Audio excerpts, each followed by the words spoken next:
కౌశిక్, భరద్వాజ, మౌన ఆ గదిలో ఉన్నారు. భస్మలో హై వోల్టేజ్ విద్యుత్ ఉంది. మెల్లిమెల్లిగా ఆ విద్యుత్తుని నిర్వీర్యం చెయ్యాలి. దాన్ని డౌన్ చెయ్యాలంటే ఆ ప్రయత్నంలో అతని ప్రాణాలకు కూడా ప్రమాదం ఏర్పడొచ్చు. అలా అంటున్నప్పుడు భరద్వాజ కంఠం వణికింది. అంతకు మించి మార్గం లేదా? కౌశిక్ అడిగాడు, భరద్వాజ బాధను అర్థం చేసుకుని. లేదు, స్థిరంగా చెప్పి కొనసాగించాడు భరద్వాజ. ముందుగా అతని మెదడులో అమర్చిన చిప్ని తొలగించాలి. అతని శరీరంలో విద్యుత్ శక్తిని నిర్వీర్యపరచాలి. అతని మూడో నేత్రాన్ని ఛిద్రం చెయ్యాలి.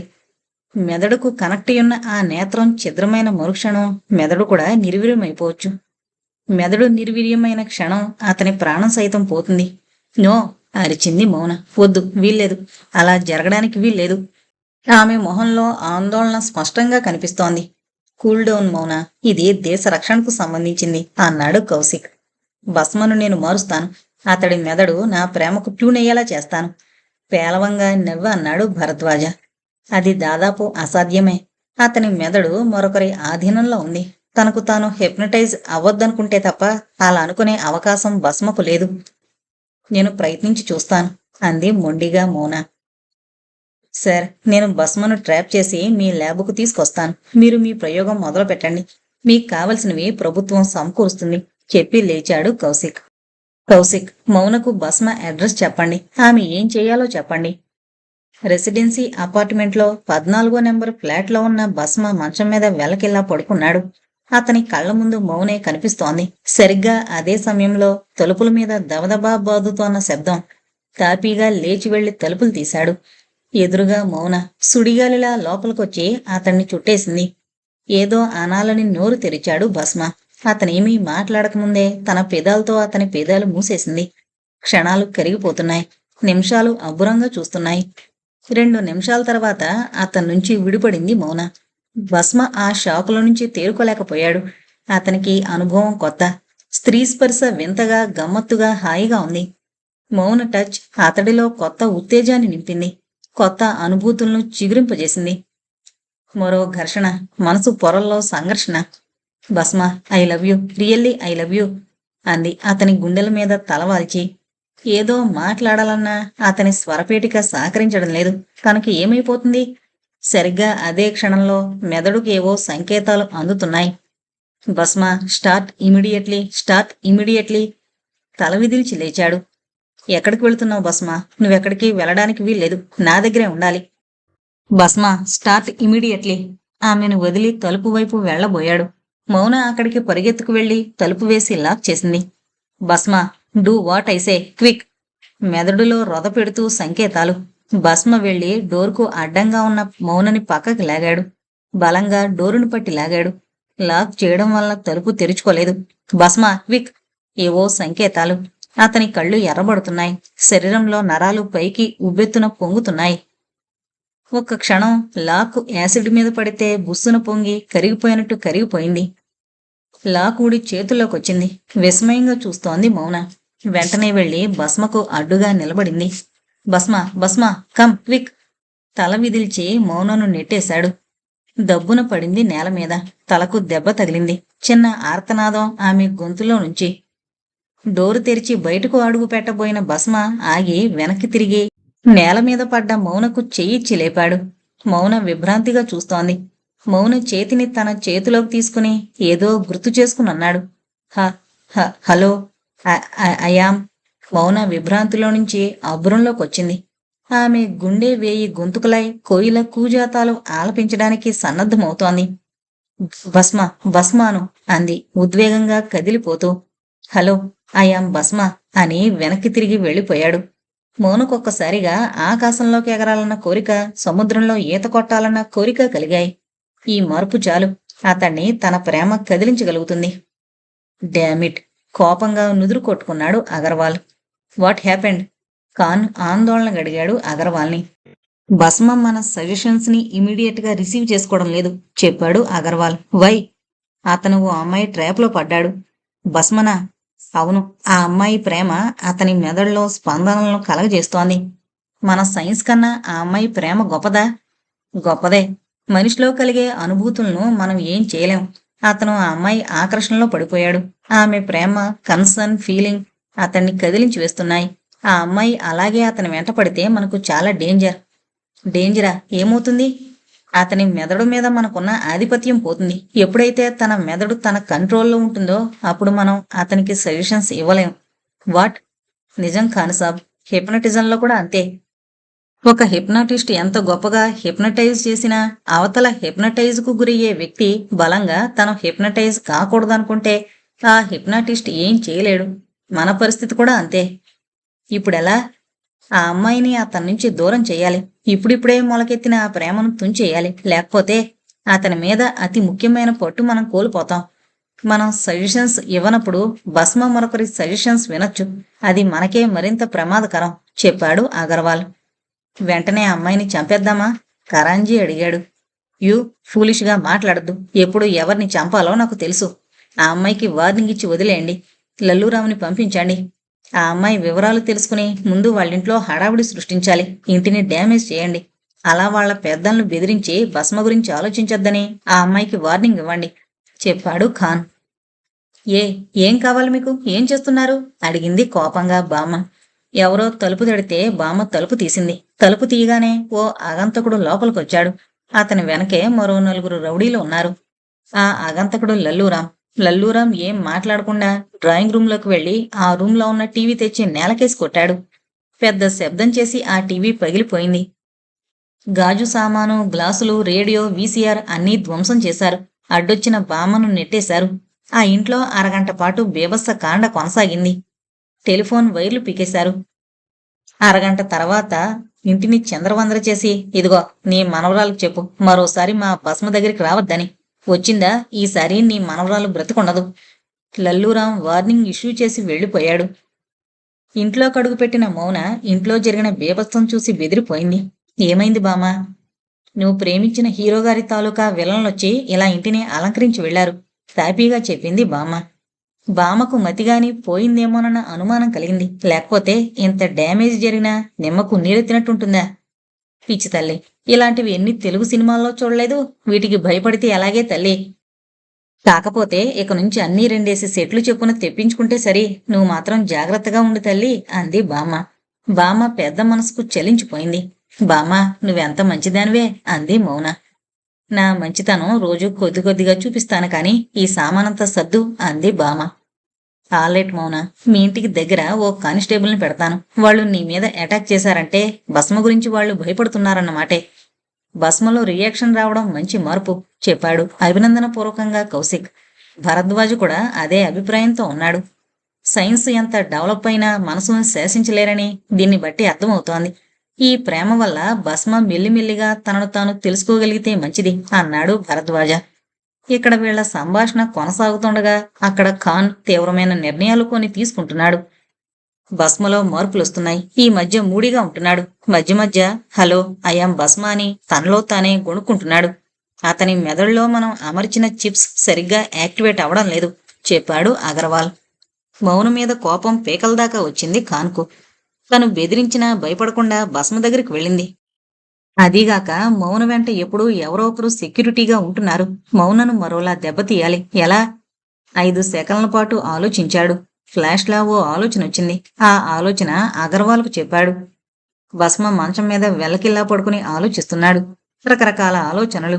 అతడి మెదడు తీవ్రమైన సంఘర్షణకు గురవుతోంది. మౌన గుర్తొస్తోంది, కాని ఆమె జ్ఞాపకాలను గుర్తు చేసుకోలేకపోతున్నాడు. ఏవో భావాలు అతన్ని వెంటాడుతున్నాయి. ఆ భావాలను ఎలా పారద్రోలాలి? ఆ భావాలు అతనికి తెలియకుండానే అపరిమితమైన ఆనందాన్ని కలగజేస్తున్నాయి. సంఘర్షణలో నుండి వచ్చే ఆలోచనలు అతని మెదడుని చిన్నాభిన్నం చేస్తున్నాయి. సరిగ్గా అప్పుడే అతని మెదడుకు కొన్ని ఆదేశాలు వచ్చి చేరాయి. కౌశిక్ ల్యాబు తలుపు తెరిచాడు. లోపల కడుగు పెట్టాడు భరద్వాజ. 25 సంవత్సరాల తర్వాత ఆ తలుపు తెరిచాడు. దుమ్ము ధూళి కొన్ని అంగుళాల మేరకు పేరుకుపోయింది. అది చూడగానే విశాలి కళ్లల్లో కన్నీటి తడి. ఒకప్పుడు ల్యాబు పరిశోధనలతో కళకళ్లాడిపోతూ ఉండేది. భరద్వాజ కూడా పాత జ్ఞాపకాలు చుట్టుముట్టాయి. ఒక్కో వస్తువును అపురూపంగా చూడసాగాడు భరద్వాజ. విశాలి, మౌన కలిసి ఆ గదిని 2 గంటల్లో శుభ్రం చేశారు. ఎక్కడివక్కడ నీటిగా సర్దారు. భరద్వాజ ప్రయోగానికి ల్యాబు సిద్ధమైంది. భరద్వాజ గారు, ఈ శాస్త్రజ్ఞుల ప్రపంచంలో మీరు అద్భుతాన్ని సాధించబోతున్నారు. అది సక్సెస్ కావాలని నేను, ఈ దేశము మనస్ఫూర్తిగా కోరుకుంటున్నాం అన్నాడు కౌశిక్. Thank you officer. మీరు భస్మను సాధ్యమైనంత త్వరలో ఇక్కడికి తీసుకురండి. అతనిలో రోజు రోజుకు విద్యుత్ శక్తి పెంచుతున్నారు. ఏదో ఒక రోజు విద్యుత్తుని భరించే శక్తి కూడా కోల్పోతాడు భస్మ. అప్పుడు అగ్నిపర్వతంలా పేలిపోవడం గ్యారంటీ. భరద్వాజ్ గారు, ఏంటి మీరనేది? కౌశిక్లో విస్మయం. అవునాఫీసర్, లో వోల్టేజ్ ఉన్నప్పుడు టీవీలు ఫ్రిడ్జ్లు ఎలా పాడవుతాయో, హై వోల్టేజ్ ఉండి వోల్టేజ్ మరింతగా పెరిగినప్పుడు ఆ విద్యుత్తుని భరించే శక్తి బాడీ కోల్పోతుంది. నా అంచనా ప్రకారం భస్మను అలాగే ప్రిపేర్ చేస్తూ ఉండాలి. ఏదో ఓ రోజు హై వోల్టేజీ విద్యుత్తుతో భస్మ శరీరాన్ని తీర్చిదిద్ది ఒకేసారి తన అవసరం తీరాక అతన్ని అంతమొందించే ప్రయత్నం చేస్తారు. వాళ్ళ టార్గెట్ ఖచ్చితంగా అదే. ప్రపంచ నాయకుల సమావేశం రోజున భస్మను పూర్తిస్థాయి ఎలక్ట్రిక్ మనిషిగా తయారు చేసి పంపించి రిమోట్తో భస్మ లైఫ్ను, అక్కడున్న నాయకులను స్మాష్ చేస్తారు. ఇప్పుడు మనం చెయ్యాల్సిన పనులు రెండు. ఒకటి, భస్మను మనం తీసుకొచ్చి అతనిలోని విద్యుత్తుని మెల్లమెల్లగా తొలగించాలి. మామూలు మనిషిగా మార్చాలి. ఈ ప్రయత్నంలో అతనికి సైడ్ ఎఫెక్ట్స్ రావచ్చు. రియాక్షన్ కలిగి అతని శరీరం వికృతంగా మారచ్చు, లేదా యాసిడ్ పడిన శరీరంలా మారిపోవచ్చు. రెండోది, అది కుదరని పక్షంలో మనమే అత్యధిక హై వోల్టేజీ విద్యుత్తుని పంపి అతన్ని స్మాష్ చేయడం. అలా అంటున్నప్పుడు భరద్వాజ గొంతు వణికింది. నో సార్, అంతా మనకు అనుకూలంగా మారుతుందనే ఆశిద్దాం. ఇప్పుడు భస్మని ఇక్కడికి తీసుకురావడంలో మనకు మౌన సాయం ఎంతో అవసరం. అతడిని నయానో భయానో తీసుకురావడం కష్టం అన్నాడు కౌశిక్. అవునన్నట్టు మౌన వంక చూశాడు భరద్వాజ. మౌన అంగీకార సూచకంగా తల ఊపింది. మౌన బయటకు వెళ్లబోతుంటే విశాలి పిలిచింది. మౌన ఆగి వెనక్కి తిరిగి విశాలి దగ్గరికి వచ్చింది. నా బిడ్డ నీ వల్ల మారగలిగితే ఈ తల్లి నీకు జీవితకాలం రుణపడి ఉంటుందమ్మా. తల్లిగా నా బిడ్డ ఆకలి తీర్చలేకపోయాను. వాడి బోసి నవ్వులు, తప్పటడుగులు, అమ్మ అనే పిలుపులు ఏవీ నోచుకొని బిడ్డనమ్మా అంది బాధగా విశాలి. బాధపడకండి ఆంటీ, భస్మను ప్రాణాలతో మీ ముందు ఉంచుతాను. అతనికేమీ కాదు. ఏదో ఒకరోజు అమ్మ అని మీ ఒడిలో చేరి పసిపిల్లాడైపోతాడు మనస్ఫూర్తిగా అంది మౌన. చాలమ్మా, ఈ మాటలు చాలు అంటూ మౌనను అక్కును చేర్చుకుంది. ఆ దృశ్యం చూసి భరద్వాజ కళ్ళు చెమర్చాయి. కౌశిక్ కూడా ఆ దృశ్యాన్ని కళ్ళార్పకుండా చూశాడు. హంతకులు, కేసులు, ఇన్వెస్టిగేషన్లు తప్ప మరో ప్రపంచం తెలియని అతనికి ఆప్యాయతలు, ఆర్ద్రత కలిగిన ఇలాంటి అనుబంధాలు చూసి అతని కళ్ళు చెమర్చాయి. విశాలి ఏదో గుర్తొచ్చినట్టు లోపలికి వెళ్లి ఓ కొత్త పట్టుచీర ప్లేట్లో పెట్టి తెచ్చింది. మౌనను కూర్చోమని బొట్టు పెట్టించింది. మౌన, నా ఇంటి కోడలుగా ఆశీర్వదిస్తూ ఇస్తున్నాను, కాదనుకు అంది విశాలి ఆప్యాయంగా. మౌన వద్దనలేదు. వంగి కాళ్లకు దండం పెట్టింది. విశాలి మనస్ఫూర్తిగా ఆశీర్వదించింది. మనమిప్పుడు మౌనని ఏ విధంగా దెబ్బతీద్దాం అడిగాడు కరంజియా ఖాన్ని. బ్లో టెస్ట్ ద్వారా. బ్లో టెస్టా అంటే ఏంటి? డ్యూటీలో జాయిన్ అయ్యే ఎయిర్ హోస్టెస్ ఫ్లైట్ ఎక్కే ముందు ఆల్కహాల్ తీసుకోకూడదు రూల్స్ ప్రకారం. పైలట్స్ కూడా ఈ రూలు వర్తిస్తుంది. మామూలుగా ఎయిర్ హోస్టెస్ ఆల్కహాల్ తీసుకుని డ్యూటీకి వెళ్లరు.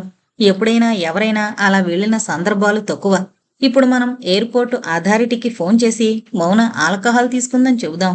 వెంటనే మౌనకు బ్లో టెస్ట్ చేస్తారు. ఆ టెస్ట్లో ఆమె ఆల్కహాల్ తీసుకుందని తెలుస్తుంది. వెంటనే సస్పెండ్ చేస్తారు. మౌన లాంటి ఆత్మాభిమానం గల అమ్మాయికి అది అవమానమే. ఆ అవమానంతో ఆమె కుంగిపోవచ్చు, లేదా సూసైడ్ చేసుకోవచ్చు. తాత్కాలికంగా భస్మ వెంటపడ్డం మానేస్తుంది. కానీ మౌన ఆల్కహాల్ తీసుకోదు కదా. మనం తీసుకునేలా చేద్దాం. అదెలా? మనం బలవంతంగా ఆమె చేత ఆల్కహాల్ తాగించినా ఆమె ఆ విషయం తెలుసుకుని డ్యూటీకి వెళ్ళదు కదా. ఆ విషయం ఆమెకు కూడా తెలీదు. అదెలా సాధ్యం? భస్మ వల్ల. భస్మ వల్లనా? ఖచ్చితంగా. భస్మ ఏం చెప్పినా చేస్తుంది మౌన. భస్మకు మనం సజెషన్స్ ఇస్తాం. భస్మ మౌనకు కూల్ డ్రింక్ ఆఫర్ చేస్తాడు. అందులో ఆల్కహాల్ ఉంటుంది. భస్మ కోసం ఆ కూల్ డ్రింక్ తాగి డ్యూటీకి వెళుతుంది. ఈలోగా మనం కంప్లైంట్ చేస్తాం. ఆల్కహాల్ తాగిందన్న విషయం టెస్ట్లో తెలుస్తుంది. కొంతకాలం ఈ బాధ ఆమెను వేధిస్తుంది. ఈలోగా మనం మన పనులు పూర్తి చేసుకుని ఇండియాకు గుడ్ బై చెబుదాం. వెరీ గుడ్ ఐడియా, బాగుంది. ఇంతకీ భస్మ ఎక్కడా? అదిగో మన సజెషన్స్ కోసం ఆ కుర్చీలో కూర్చున్నాడు. భస్మ కుర్చీలో అభావంగా కూర్చున్నాడు. వీళ్ల మాటలు వినిపిస్తూనే ఉన్నాయి. అతని మనసులో ఏదో కలకలం. అగర్వాల్ తన చెవులకు హెడ్ ఫోన్ తగిలించుకున్నాడు. అతని ఎదురుగా భస్మ కూర్చునున్నాడు. మిస్టర్ భస్మ, వెంటనే నువ్వు మౌన దగ్గరికి వెళ్ళు. ఆమెకు కూల్ డ్రింక్ ఆఫర్ చేయి. ఆమెతో ప్రేమగా మాట్లాడాలి. ఆమె ముందు నవ్వాలి. కూల్ డ్రింక్ ఆమెతో తాగించే పూచి నిది. ఆ తర్వాత ఆమెను ఎయిర్పోర్ట్ దగ్గర డ్రాప్ చేయి. This is my order, over అంటూ హెడ్ ఫోన్స్ తీసేశాడు. భస్మ తలకు చుట్టబడిన వైర్లు తొలగించాడు. భస్మ లేచాడు. ఏమంటున్నాడు మన భస్మ? అడిగాడు ఖాన్. అతడేమంటాడు? మనం చెప్పినట్లు చేయక తప్పదు. Very good. మన నెక్స్ట్ టార్గెట్ ఏంటి? ఈ భస్మ మనం అనుకున్న విధంగా తయారయ్యాడు. ఇంకా ఎక్కువ విద్యుత్ భరించే శక్తి అతనికి లేదు. కంప్యూటర్ ద్వారా మొత్తం ప్రోగ్రెస్ రికార్డు చేశాను. మరికొంత విద్యుత్ అతని బాడీలోకి ట్రాన్స్ఫర్ చేస్తాం. అలా చేసిన 8 గంటల్లోగా తిరిగి విద్యుత్ని మనం లోడు చేసుకోవాలి. లేని పక్షంలో అతని కన్ను తెరుచుకుని విద్యుత్ ఆ పరిసర ప్రాంతాలకు వ్యాపిస్తుంది. పిడుగుపడితే దాని ప్రభావం ఆ పరిసర ప్రాంతాల్లో ఎలా ఉంటుంది? అంతకు కొన్ని వేల రెట్లు ఉంటుంది, అగర్వాల్ చెప్పాడు. Very good. భస్మతో మనకు పనుండదు భవిష్యత్తులో. అతనితో పాటే అతను చేసిన నేరాలు సమాధవ్వాలి. భస్మ మన పని కాగానే ఫినిష్ అవ్వాలి. ఖాన్ అగర్వాల్తో చెబుతున్నాడు. ఆ మాటలు భస్మకు వినిపిస్తూనే ఉన్నాయి. కానీ ఏ నిర్ణయమూ, ఏ భావమూ వ్యక్తపరచలేకపోతున్నాడు.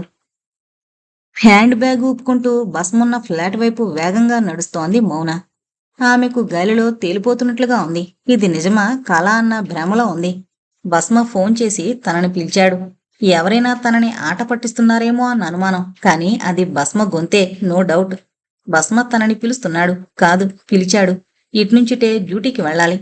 డోర్ బెల్ ప్రెస్ చేసింది. డోరు తెరుచుకుంది. ఎదురుగా భస్మ చిరునవ్వుతో. కానీ ఆ నవ్వులో ఏదో కృత్రిమత్వం కనపడింది. అగర్వాల్ ఆదేశాల మేరకు అతని పెదవులు విచ్చుకున్నాయి. భస్మ, ఇది నిజమా? ఒకసారి గిల్లు అంది. భస్మ మాట్లాడకుండా ఫ్రిడ్జ్ దగ్గరికి వెళ్లి ఫ్రిడ్జ్ ఓపెన్ చేసి అందులో నుంచి కోక్ బాటిల్ తీశాడు. ఆల్రెడీ అందులో ఆల్కహాల్ కూల్ డ్రింక్ తో పాటు కలపబడింది.